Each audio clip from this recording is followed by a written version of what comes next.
ಗದಗ ಜಿಲ್ಲೆಯಲ್ಲಿ SBI foundation ಸಹಯೋಗದಲ್ಲಿ ಕೆರೆಗಳಲ್ಲಿನ ಹೂಳೆತ್ತುವ ಮೂಲಕ ಬಹುತೇಕ ಗ್ರಾಮಗಳ ನೀರಿನ ದಾಹ ತಣಿಸುವ ಕೆಲಸ ಮಾಡಲಾಗುತ್ತಿದೆ. ಈ ಕುರಿತು ಒಂದು ವರದಿ.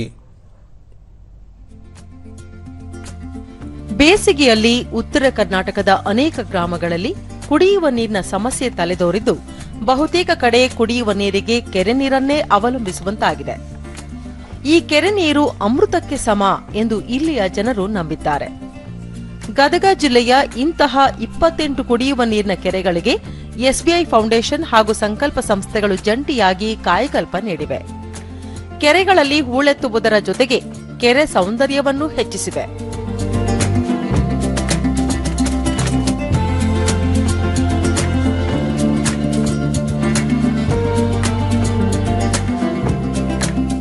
ಗದಗ ಜಿಲ್ಲೆಯ ಹಳ್ಳಿಕೇರಿ, ಹಳ್ಳಿಗುಡಿ, ಮದಗಾನೂರು, ವೆಂಕಟಾಪುರ ಸೇರಿದಂತೆ ಒಟ್ಟು 28 ಕೆರೆಗಳನ್ನು ಗ್ರಾಮಸ್ಥರ ಸಹಕಾರದಿಂದ ಹೂಳೆತ್ತುವ ಮೂಲಕ ಬೇಸಿಗೆಯಲ್ಲಿ ಜನರ ನೀರಿನ ಬವಣೆ ನೀಗಿಸಲಾಗಿದೆ.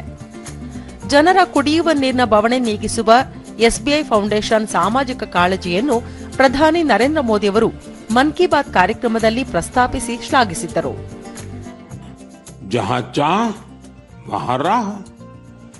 गांव के लोगों के प्रयास देखकर आसपास की सामाजिक संस्थाएं भी उनसे जुड़ गई. सब लोगों ने मिलकर कचरा और कीचड़ साफ किया और कुछ समय बाद झील वाली जगह बिल्कुल साफ हो गई. अब लोगों को इंतजार है बारिश के मौसम का. वाकई ये कैच द रेन अभियान का शानदार उदाहरण है.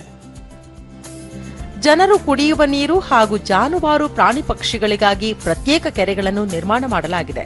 ಅಲ್ಲದೆ ಅಂತರ್ಜಲ ಮಟ್ಟ ಹೆಚ್ಚಿಸುವ ಉದ್ದೇಶದಿಂದ ಅತಿ ಸಣ್ಣ ರೈತರ ಜಮೀನಿನಲ್ಲಿ 45ಕ್ಕೂ ಹೆಚ್ಚು ಕೃಷಿ ಹೊಂಡ ನಿರ್ಮಾಣ ಮಾಡಲಾಗಿದೆ.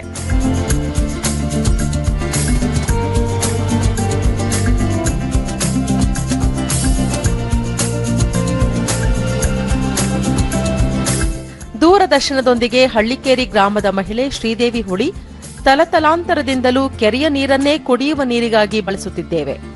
ಈ ನೀರು ಕುಡಿಯಲು ಯೋಗ್ಯವಾಗಿದ್ದು, ಕೆರೆ ನೀರು ನಮಗೆ ಅಮೃತಕ್ಕೆ ಸಮ ಎಂದರು.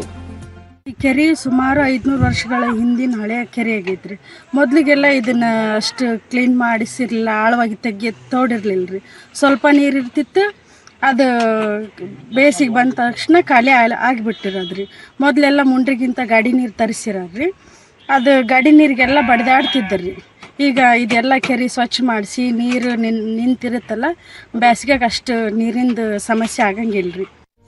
ರೈತ ಷಣ್ಮುಗಪ್ಪ ಕವಲೂರ, ಗ್ರಾಮಕ್ಕೆ ಈ ಕೆರೆಯೇ ಕುಡಿಯುವ ನೀರಿಗೆ ಆಧಾರವಾಗಿದೆ. ಜನರು ಸೈಕಲ್, ಬೈಕ್ಗಳಲ್ಲಿ ನೀರನ್ನು ತೆಗೆದುಕೊಂಡು ಹೋಗಿ ತಮ್ಮ ನೀರಿನ ದಾಹ ನೀಗಿಸಿಕೊಳ್ಳುತ್ತಾರೆ. ಕೆರೆಯಲ್ಲಿ ಹೂಳೆತ್ತಿರುವುದರಿಂದ ಸಾಕಷ್ಟು ಜನರಿಗೆ ತುಂಬಾ ಅನುಕೂಲವಾಗಿದೆ ಎಂದು ಹೇಳಿದರು. ಪ್ರತಿಯೊಬ್ಬರು ಇಲ್ಲಿ ಕೆರೆಗೆ ಬಂದ ನೀರು ತಗೊಂಡು ಹೋಗ್ತೀವ್ರಿ. ಆಮೇಲೆ ಸೈಕಲ್, ಬೈಕು, ಒತ್ತಗಾಡಿ, ಆಮೇಲೆ TVS, ಇನ್ನು ಈ ಥರ ಎಲ್ಲ ವಾಹನಗಳು, ಆಮೇಲೆ ಜನರು ಓದ್ಕೊಂಡು ಹೋಗಿ ಕುಡಿತೀವಿ. ಮತ್ತೋರ್ವ ರೈತ ಕಾಶಪ್ಪಗೌಡ ಪಾಟೀಲ, ಕೆರೆ ಹೂಳು ತೆಗೆದ ಮಣ್ಣನ್ನು ಹೊಲಗಳಲ್ಲಿ ಬದು ಹಾಕಲು ಬಳಸುವುದರಿಂದ ಹೊಲಕ್ಕೂ ತುಂಬಾ ಪ್ರಯೋಜನವಾಗಿದೆ ಎಂದು ತಿಳಿಸಿದರು.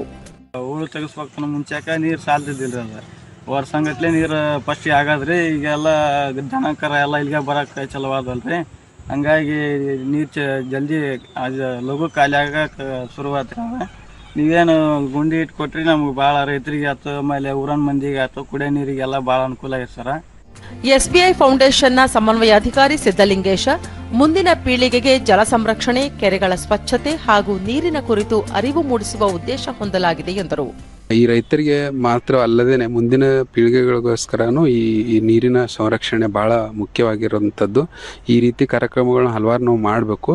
ಇದೇ ರೀತಿ ಇತ್ತೀಚೆಗೆ ಈ ಕಾರ್ಯಕ್ರಮ ನಾವು ಇಲ್ಲಿ ಗದಗ ಡಿಸ್ಟ್ರಿಕ್ಟ್ನಲ್ಲಿ ಕೆಲಸ ಆಗ್ತಿದೆ. ಇದ್ರ ಬಗ್ಗೆ ಮತ್ತು ಸಾಮಾಜಿಕ ಸಂಸ್ಥೆಗಳು ಮಾಡ್ತಾ ಇರೋ ಒಂದು ಎಫರ್ಟ್ ಬಗ್ಗೆ ಪ್ರಧಾನಮಂತ್ರಿಗಳಂತ ನರೇಂದ್ರ ಮೋದಿ ಅವರು ಮನ್ ಕಿ ಬಾತ್ ಕಾರ್ಯಕ್ರಮದಲ್ಲಿ ಮೆನ್ಷನ್ ಮಾಡಿರೋದಂತೂ ಭಾಳ ಸ್ಫೂರ್ತಿ ಮತ್ತು ಒಂದು ಹೊಸ ಹುರುಪು ಬಂದಿದೆ ನಮ್ಮ ಎಲ್ಲ ಸಂಸ್ಥೆಗಳಿಗೆ. ಈ ರೀತಿ ಕೆಲಸ ಮಾಡ್ತಿರೋ ಎಲ್ಲ ಸಂಸ್ಥೆಗಳಿಗೆ. ಸಂಕಲ್ಪ ಗ್ರಾಮೀಣಾಭಿವೃದ್ಧಿ ಸೊಸೈಟಿ ಸಿಇಒ ಸಿಕಂದರ ಸಾಬಾ ಮೀರಾ ನಾಯ್ಕ, ರೈತರು ಸ್ವಯಂ ಪ್ರೇರಣೆಯಿಂದ ತಮ್ಮ ಹೊಲಗಳಿಗೆ ಫಲವತ್ತಾದ ಮಣ್ಣನ್ನು ಹಾಕಿಸಿಕೊಂಡಿದ್ದಾರೆ ಎಂದು ತಿಳಿಸಿದರು. ರಾಜ ಮಹಾರಾಜ ಕಾಲದಿಂದನೂ ಅವ್ರು ಏನು ಮಾಡ್ತಾ ಇದ್ದಾರೆ, ಕೆರೆ ನೀರನ್ನು ಡಿಪೆಂಡ್ ಆಗಿದ್ದಾರೆ. ಯಾಕಂದರೆ ಇಲ್ಲಿ ಫ್ಲೋರೈಡ್ ಮತ್ತು ಫ್ಲೋರೋಸಸ್ ಜಾಸ್ತಿ ಇರೋದ್ರಿಂದ ಕೆರೆ ನೀರು ಅವರಿಗೆ ಸೂಕ್ತವಾಗಿರ್ತಕ್ಕಂಥದ್ದು. ಯಾಕಂದ್ರೆ ಇಲ್ಲಿ ಉಪ್ಪಿನ ಅಂಶ ಜಾಸ್ತಿ ಇರ್ತೈತಿ ಈ ಬೋರ್ವೆಲ್ ಹಾಕೋದ್ರಿಂದ. ಹೀಗಾಗಿ ಆ ಬೋರ್ ನೀರು ಕುಡಿಯಂಗಿಲ್ಲ ಅವರು. ಇದು ಕುಡಿಯೋ ನೀರಿಗೆ ಅವ್ರಿಗೆ ಅನುಕೂಲ ಆಗ್ತೈತಿ. ಒಟ್ಟಾರೆಯಾಗಿ ಕೆರೆಗಳ ಹೂಳೆತ್ತುವ ಮೂಲಕ ಸುತ್ತಮುತ್ತಲ ಗ್ರಾಮಗಳ ಜನರಿಗೆ ಕುಡಿಯುವ ನೀರು ಪೂರೈಕೆ ಮಾಡಿಕೊಟ್ಟಿರುವುದು ಮಾದರಿಯೇ ಸರಿ.